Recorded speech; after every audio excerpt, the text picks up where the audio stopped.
Lead off with me, actually. Okay. Don't lead off on not me. How many negatives can I fit into one statement? I don't know what that means. I'm not doing it, whatever it is. Is that a weird sex thing? Leading off on you? Oh, man. I gotta reset the scoreboard. I always forget to reset the goddamn scoreboard. There we go. Okay. How absurd. Right. Who's ready to start the show? All right. Yeah. Jesse, you ready? Yes. David, you ready? Yeah, now. All right. I didn't say anything before because I wasn't ready then. Now I am. Now we can proceed. 5, 4, 3, 2, All right. 1, Record the show. go. Welcome to Game That Tune.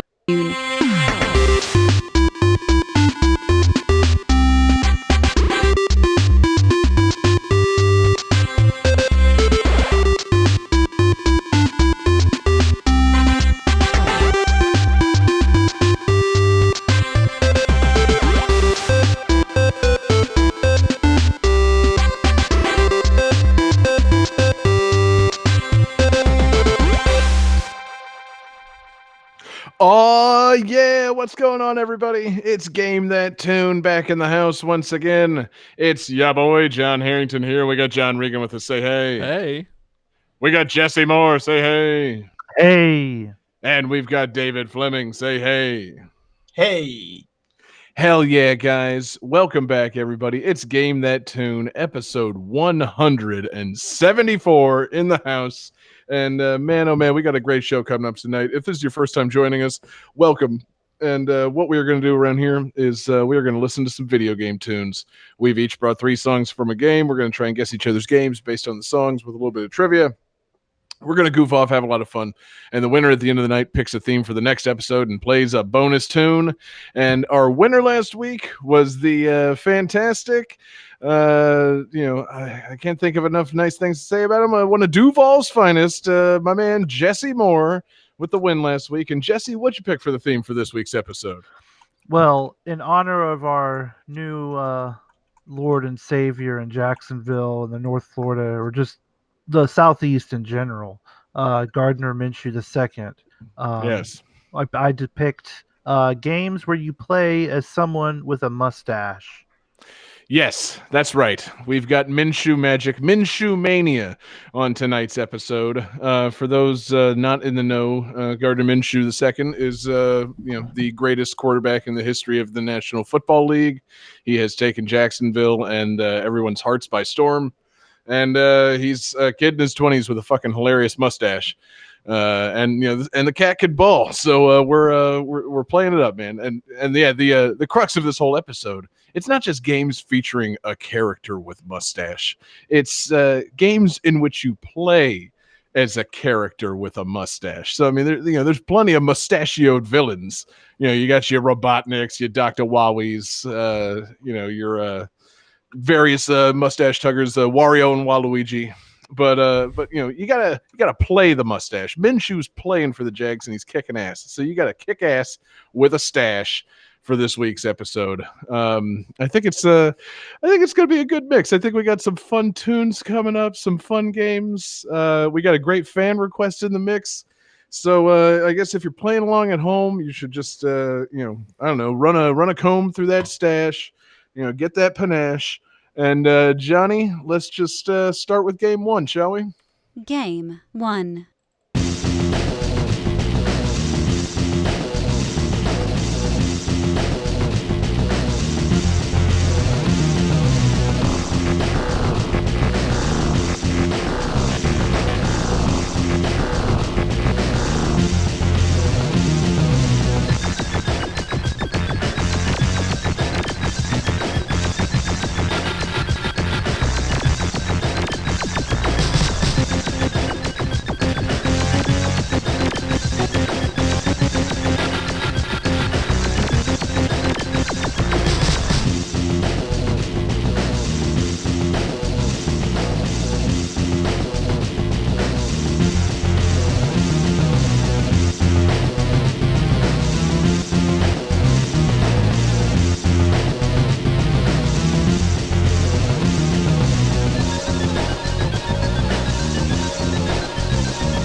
All right, guys. So this is the first game in this series to be released for a Nintendo system.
All right, guys, you look like you're feeling great.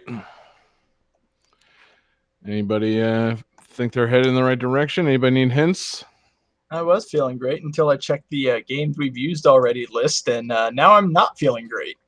Oh, game changer. You know, you got to think raucous music, think me, and then think very odd compression. Maybe that'll give you a hint as to what system this is for. Let's see. So Jesse says Mustache. She's got Minshew on the brain. Johnny says Mr. Mustache and the Infernal Machines. It's very close. That's my favorite game.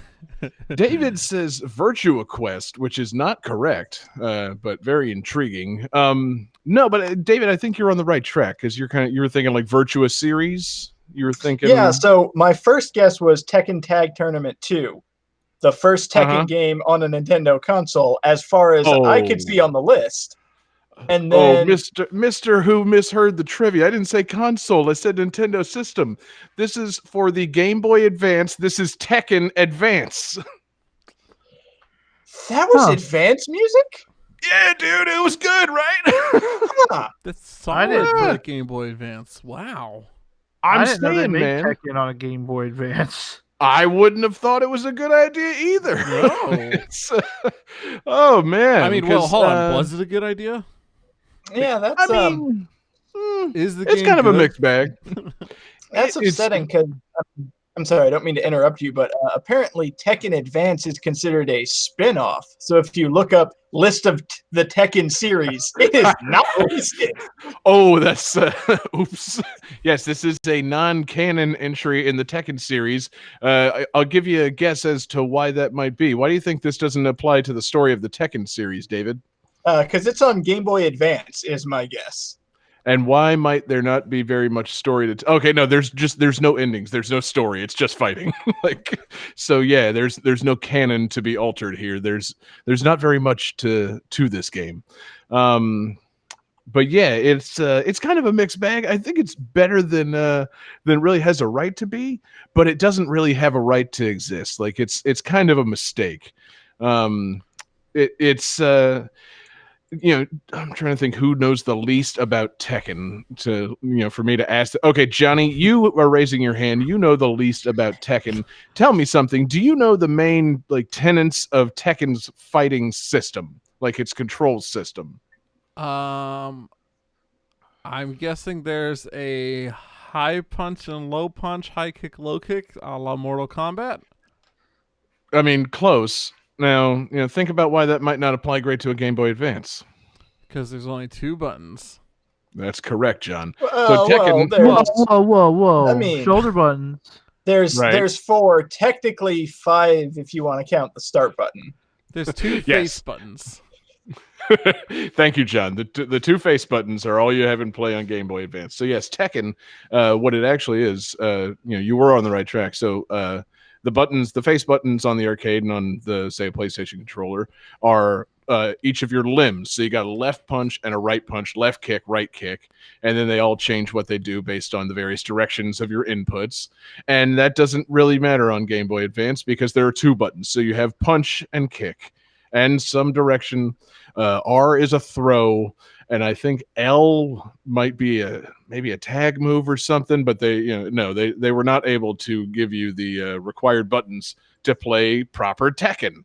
So there's just strike one. I'm not looking to strike this game out, but hey, if the conversation goes that way, it's how it goes. Plus, there's the fact that Tekken games usually have minimum 30 some odd characters.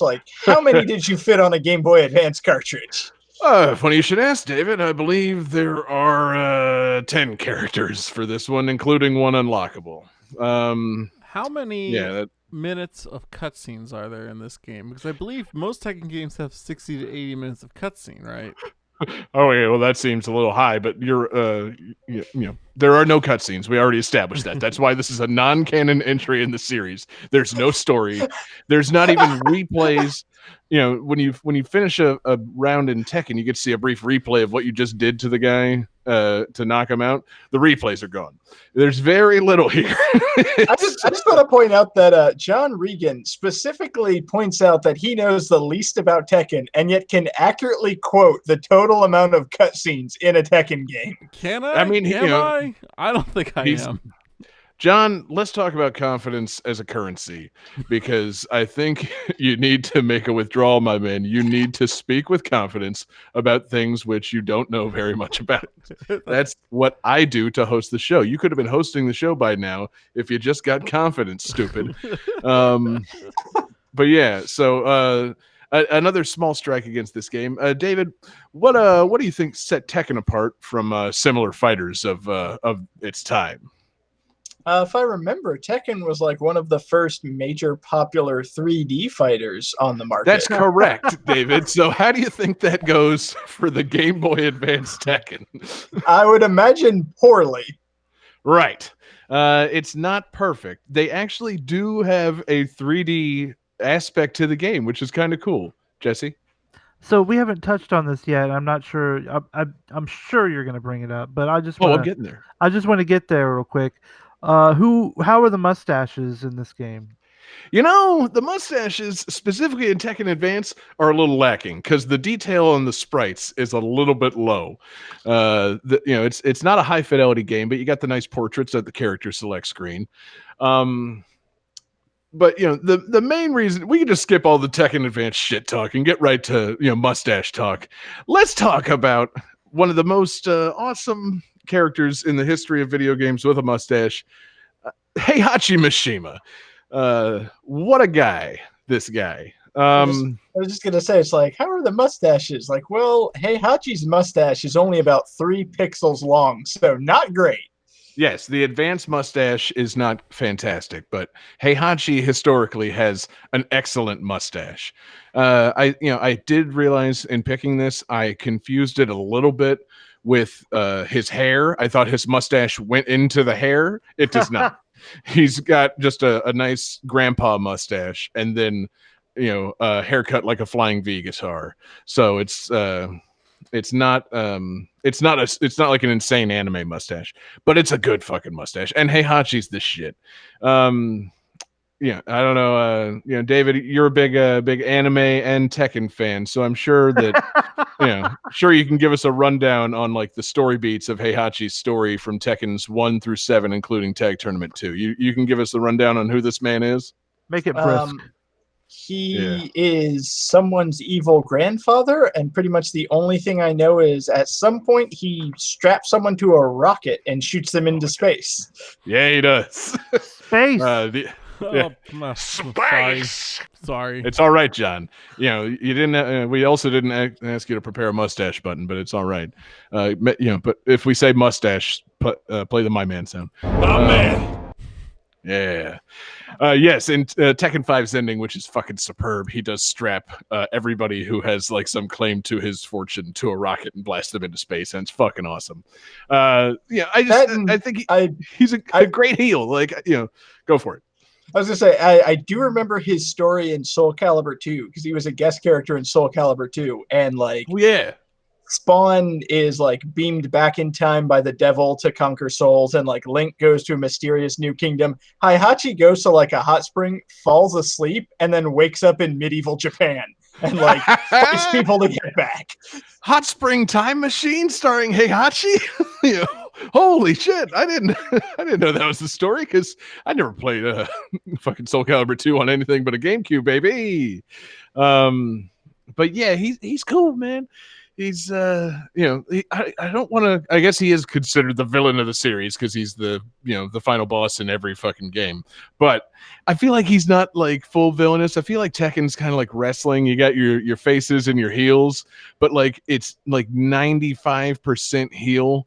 Like there are no actual good guys in Tekken. Everybody's kind of fucked up, and so it's like, hey, do I mind if Heihachi wins and like throws somebody off a cliff? No, it's just good story. That's just good shit, baby. He's the guy can dress. He dresses like a motherfucker. He's got fucking awesome coats and like fucking tiger furs and shit. And when he's not wearing that, he's wearing a big old Japanese man thong, which is fucking cool. And he's a granddad. I want to know this is there any question whatsoever that Heihachi is gaming's greatest granddad? Huh. I feel like it's no contest, right? Yeah. Well, I mean, is there speculation on people that could be grandfathers, or just because tricky. like the old man in Legend of Zelda who gives you the sword might be like he's an old man with a sword, so I'm sure he's fucked. So I mean, yes.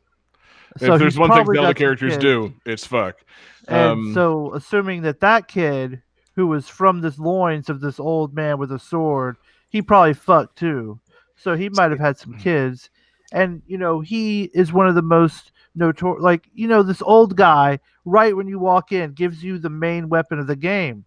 So he might be the most iconic grandfather of video games. But that's just my take. Go ahead. It's one of those things where it's like, I'm trying to, like, you posed the question, is Heihachi the greatest granddad in video games? And I'm trying to think, who are other notable granddads in video games? Like, that's the question I was counting on you to answer, baby. Is that Donkey Kong, the original Donkey Kong? Oh, Cranky. Yeah. But wait, Cranky? Is he a granddad or is he Donkey Kong's dad? Well, isn't Diddy Kong Donkey Kong's son? I don't think so. I think it's just his way younger odd friend that he hangs out with. But who's Donkey Kong Jr.? I think the way that it's supposed to go is the original Donkey Kong is Cranky. Donkey Kong Jr. is the current Donkey Kong's father, and he's just like out of the picture. So like Donkey Kong is Donkey Kong Jr. Jr. So Donkey Kong Jr. has either become a deadbeat dad or he's like Spider-Man's dad. Like, you don't know where he is for the Donkey Kong Country series. Like, I'm kind of into this. Which would make Cranky the grandfather. Yeah. Okay, but Heihachi's cooler than Cranky. I'm just gonna put that out there. if it was like hot take. No, man. Heihachi take. I mean, I don't know. Like, if you put Heihachi and Cranky Kong in a ring, only one of them's coming out alive, and I'm pretty sure we know who it is. Yeah, Cranky. Yep. It I mean, might be. Heihachi fights bears for practice. Like, he can take apart a 90-year-old ape. Cranky. Heihachi might actually be a bear. Cranky is an ape. Yeah, Have we you? already covered apes. He's an old ass ape. Yeah, he He's has an a cane. ape with Goddammit. arthritis. Yeah, got apeitis. But yeah, no, I mean, David, you didn't cover Heihachi's ending in Tekken Tag Tournament 2, where he drinks a youth serum to gain his youth back, but instead accidentally turns himself into a bear. So there's also a fan theory that Heihachi is Kuma in all Tekken games, like, which is just bizarre. It's like an Iron Man Tony Stark situation, like Kuma's Heihachi's bodyguard, but Kuma's actually Heihachi. It's very confusing. I love God, I the want idea that of to just be a true. bear getting so old that it turns into a man. Like, that's the natural age progression for a bear. Well, the idea isn't that the youth serum turned him back into a bear. The idea is that it malfunctioned and turned him into a bear. But yes. No, I like Like the idea that. of him going Continue the back to a research. younger age as a bear. I love that. But yeah, no, he's fucking great. And it sucks that I think for the time being he's fucking dead. Spoilers for Tekken 7.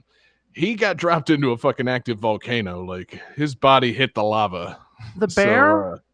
no, Heihachi. Oh God! The I was bear? like, oh my God! No. Gentlemen. No. I hope Heihachi is not dead. They found a number of ways for Heihachi to not die, but they never showed him being dropped straight into lava. Like, that seems like in most things. Like, I think that's what killed Wesker in Resident Evil finally. So I think lava is like, I don't know, the end all be all for like Japanese anime video game deaths. So Worked for Darth Vader. Oh wait, no. oh yeah. Oh god, so close. pissed So him yes, off. that's probably where Tekken 8's gonna be. It's all been a lead up to A New Hope starring Darth Heihachi. Darth Heihachi. Yeah, that's gonna be so good. Oh, can we I please am your finally get grandfather. Can we please finally get Tekken Cross Street Fighter with Cyber Akuma versus Darth Heihachi?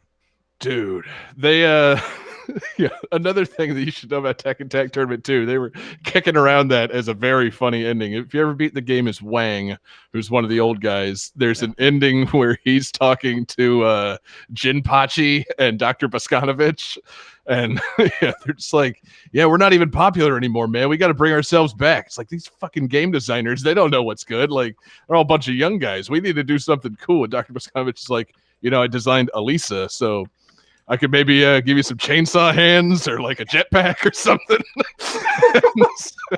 Then I can't remember. Somebody opens the door and there's like all these prototype things of like Wang and Jinpachi with fucking like rocket packs and chainsaw arms. I'm like, this game knows how fucking cool it is.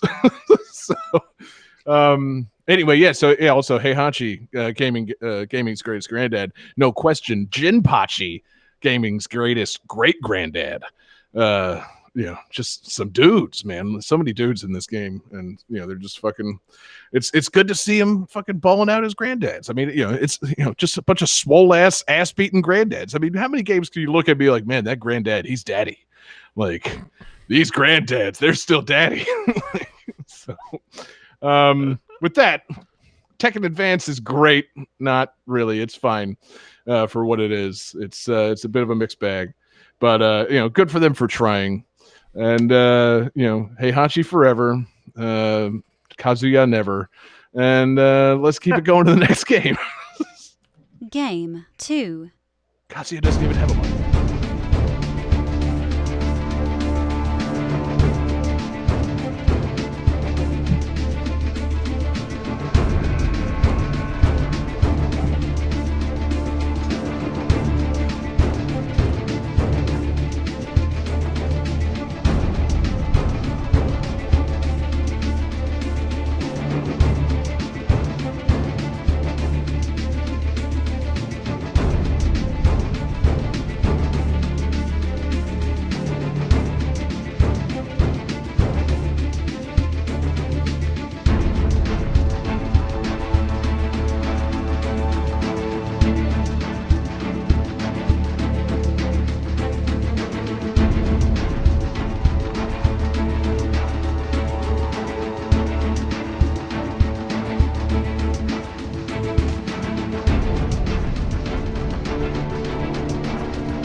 Sorry, I lost my trivia. Okay, there it is. This game features an achievement called Don't I Know You, which is obtained by controlling 2 specific characters in free play mode. This is a reference to how both characters were once played by the same actor.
Anyone has some guesses?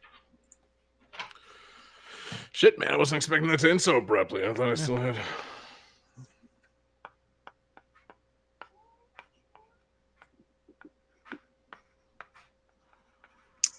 Johnny, I'm confused by your guess. Johnny says Back to the Future Part 3, which is incorrect.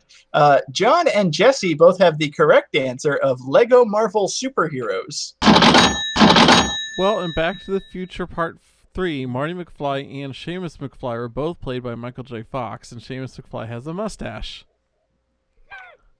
That's all he's got. You know, that's Marty! sound logic. I kind of want to give you a point for that. Well, no, he's completely wrong, though. I mean, like, you got to be kind of right. I mean, I don't know. He makes a compelling argument. Yeah, but is there even a Back to the Future Part 3 game? Yes, there is, for Sega Genesis. Play as Seamus McFly. I don't know. I never got past the first level. Okay, that's about what I'm getting at. Yeah. But you could maybe play as Seamus McFly in Lego Marvel Superheroes, mainly There are because a lot of characters. there are a fuck ton of characters in this game. Marty, you got to join the Avengers with me. So wait, is Marty McFly Great Scott! in the Marvel Cinematic Universe? Nobody should be. He is now. But I'm just realizing from saying Marty so many times how bad my Doc Brown imitation is. Oh, that's what that was. Marty! That's all I got. If I say something besides Marty, I'm really fucked. Tony! Nope. See? Can't do it. You go into like a Robert Loggia thing. Yeah. It's a little too gravelly, huh? Your mom's right, Marty. Yeah. Marty, I gave your mom 1.21 gigawatts, Marty. Marty, your mother's right. It is like kissing your brother. Yeah. Yeah, shield helicarrier makes no sense, Marty. There's not enough not enough lift. Trying to bring this back to Lego Marvel. I was gonna say we have so many Robert Loggia references, but not nearly enough Christopher Lloyd references. Like we seriously need Bruce Banner to just walk into the room. Tony, ever have a dream? Yeah. So anyway, Lego Marvel Superheroes. I played this once. This game. These games are kind of fun, right? Yeah, it's a lot of fun. You play as many multiple characters. They each have different abilities. You've played a Lego game before. You know what to expect. The reason that I wanted to bring this up is because this game features multiple characters that are playable with mustaches. You can play as Doctor Strange, Tony Stark, Kraven the Hunter, the Leader, Hogan the Grim, J. Jonah Jameson. What? He's The playable? Yes. He throws newspapers. It's great. Okay, that's cool. But the best character with a mustache you can play as is Stan Lee. Oh, Nice. that's pretty And good. it's awesome because Stan Lee is like, okay, it's a Lego game, so it's not hard. So it feels really weird to say this, but Stan Lee is overpowered in this game. They basically gave him like every ability. He can Well, he is swing on God. webs like Spider-Man. He can turn into the Hulk. He can shoot fire like the Human Torch. Like, he's literally every character together. Yeah, so he is God. That makes sense. Yeah, it does. We all saw that Simpsons episode where Stan Lee turned into the Hulk. It's totally possible. But Wow, what's great man. is like, because he has a does he do his own voice? Yeah. Hell yeah. He has a Hulk form which they call Excelsior form rather than like Hulk form. And when he turns into it, they don't just like replace the model with the Hulk character. There's an actual Stan Lee Hulk. So it's like a green Stan Lee with gray hair and a mustache and like his ripped cardigan. It's so good. I love that. That's so fucking cool. I love Stan Lee. I miss that guy. What a good guy. Yeah. Yeah, it's a good pick, David. There are Marvel's done a lot for mustache representation over the years. So, I like it. It's unexpected, but it actually makes total sense. And I'm trying to think. I think this. It's funny. You're like, you played a Lego game before. You know what this is. I'm like, actually, I think this might have been the first Lego game I ever played. Because it's like, well, yeah, if I can play as like 200 Marvel heroes, fuck yeah, I'm gonna buy that on Black Friday for $10. Like, definitely gonna buy that game at some point for my Wii U, and it's now retired. It's in a box somewhere in my house. But for the few hours I played it, yeah, it's that Lego fun. You get open lost world, and build shit with explore, Legos. smash stuff. Like, it's an enjoyable, fun time. Like, everybody sits there and complains about like how Lego games got boring and stale. It's like, yeah, if you're playing every one right after another one, but like the secret to the Lego game is you find the franchise you like, buy that one, and then enjoy an afternoon. Yeah, or the secret to the Lego franchise is I bought it for my fucking 6-year-old nephew, and he thinks it's the most fun game he's ever played. Like, also true. Yeah, like maybe it's kind of like we were talking about last week with like Rampage and the expectation, like, oh, I can't believe the game got repetitive. It's like maybe you need to taper those expectations a little bit for a Lego game because this is a giant kids game. Like maybe, just maybe, we don't judge this on like, I don't know, the same level as like the fucking Last of Us or some shit. Like it's just not the same. I want Lego Last of Us. There has to be a sliding scale.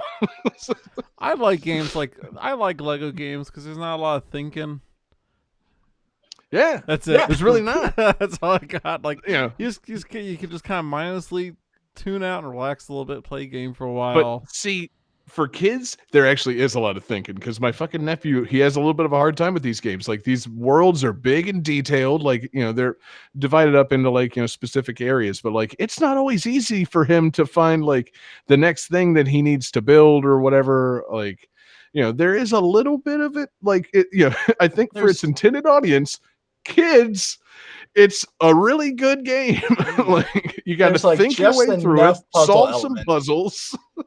And maybe eventually replay a level with a bunch of new characters. Like, there's all kinds of one thing that definitely confused my nephew. It's like, how come I can't like open this thing? I'm like, well, because it says you need a character with claws, so I guess you have to beat this level and come back as Wolverine or something. I don't know, man. I don't play this game all that much, but like, yeah, there's specific things that you can't do in each level because you have to like go back and replay it, which is one of my only pet peeves because it confused my poor nephew. He just wants to do everything. Just let him do it. Make everything just a press of the A button. Come on. Like, but really, I have very little criticism towards these games. They are a lot of fun and they're charming as shit. It's that charming Lego shit. They can get a little Donkey Kong 64-y with the whole like backtracking thing. Oh yeah, and the collecting of the bits and whatnot. Yeah. Or like, whatever you call this thing. Imagine if instead of 5 playable characters, you had like 70. Yeah. No, that's the the fact that there's stuff like that's locked behind certain characters when you're not always able to swap as other characters is a little bit frustrating. But other than that, no, these games are a blast, man. It's cool. But that's why you And have this one, Stan I Lee, think- who can do like everything. Exactly. Once you unlock the god, then yes, you can just unlock every door.